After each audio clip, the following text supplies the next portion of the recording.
Hi everyone, welcome to the Field of Streams where I, your host Janine McRae, bring you the tiny thoughts that stream from my brain and present them to you as though there's some kind of filet o ramble on a nice warm bun.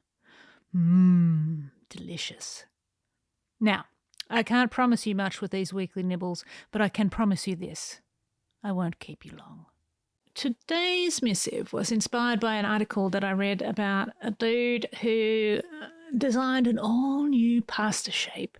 And apparently the genius of this shape is that it holds the sauce better, or something like that. So this is a short ramble on what it means to have what I call sauce in the piece, and how you shouldn't go changing your shape just to get sauce.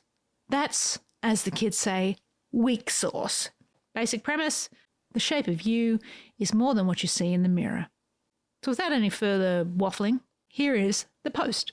Love the shape you're in. We are the seekers of the sauce, the lost ones with dog-eared notebooks and blunt black wings, composing eulogies for our rejected ideas on the daily. Where is our sauce? The aroma of it creeps under doors and straight up the chutes of our attention-starved nostrils. We are chanting, more, now, on me, as we contort our creative bodies into new shapes, inventing irregular mutant forms to attract even the slightest dab of it. Sauce is success and rent paid and love and ego fodder and flipping a fat bird at that one guy who said your ideas were garbage. Sauce is truth. Sauce is validation. Sauce is fucking dangerous. I wish I could tell you how to be the right shape and attract success and fulfillment in your creative endeavours. I have no idea. The Perfect Shape for Praise Sauce app is not something you can add to your Creative Cloud subscription, and everyone's shape will be different anyway. Ridges and folds and textures and colours, the identifiers of our perceived artistry. We are terraformed by influences, shaped by the architects of our spiritual development. Confused, we demand to see the site foreman and the blueprints, then wander about as failure girders fall from the sky. No one wears hard hats here. It's part of the process. What shape are you now? Fettuccine? Bucatini? A dapper farfalle? Or have you gone ahead and invented a whole new shape that no one's seen before? One that ticks all the right boxes. Sauce ability. Ladle me, baby. Fork ability. Divine for tines. Tooth sink ability. Teeth gonna scream when they get a gnaw on you. Check, check, check. This is silly. But what do we sacrifice when we change our shape in order to make ourselves more palatable, to appeal to tastes, whims, briefs, money, or fame? Is it good to be a creative contortionist? Is there such a thing as too much sauce? Does it all taste the same?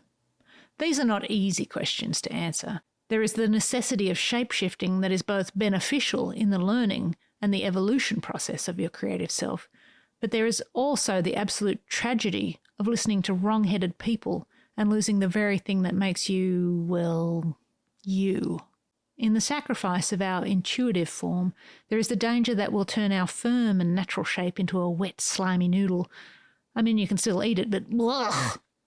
Yes, there is always this hunger for creating efficiencies and newness, but to become who you are as an artist is to commit to the journey of continual self-assessment and adjustment, and that includes knowing that you are actually the person behind the curtain.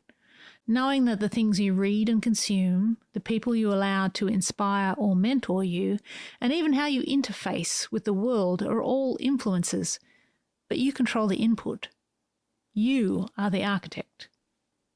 There will always be a war between the shape inside us and the shape others want us to be, a creative battle between commerce and conscience, the capitalistic confluence of. There are ladders to climb, if that's what you're into, the constant brutality of the feedback loop, external and internal, and aspirations to be dreamed and chased. Mind your shape, people. Nurture it. Don't let weirdos lay their sweaty hands on it, wringing it out until it's a soggy, limp noodle. Take your time to figure out the rough and right shape of you.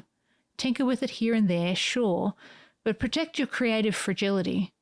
Know the kinds of things your shape is perfect for, and work toward solidifying it for that. Above all, don't get too impatient waiting for the water to boil. This is just to say, be careful with sauce. It doesn't all taste the same, and some of the chefs who dish it out are hacks. And there you have it, this week's episode. I hope you'll come back for more. These little missives are designed to inspire creative folk to get out and make something on their own. If you do enjoy my writing, please be sure to subscribe to the Stream newsletter at janinemccrae.substack.com. And until next we meet, I leave you with this. Love what you love, and I'll see you out there making stuff.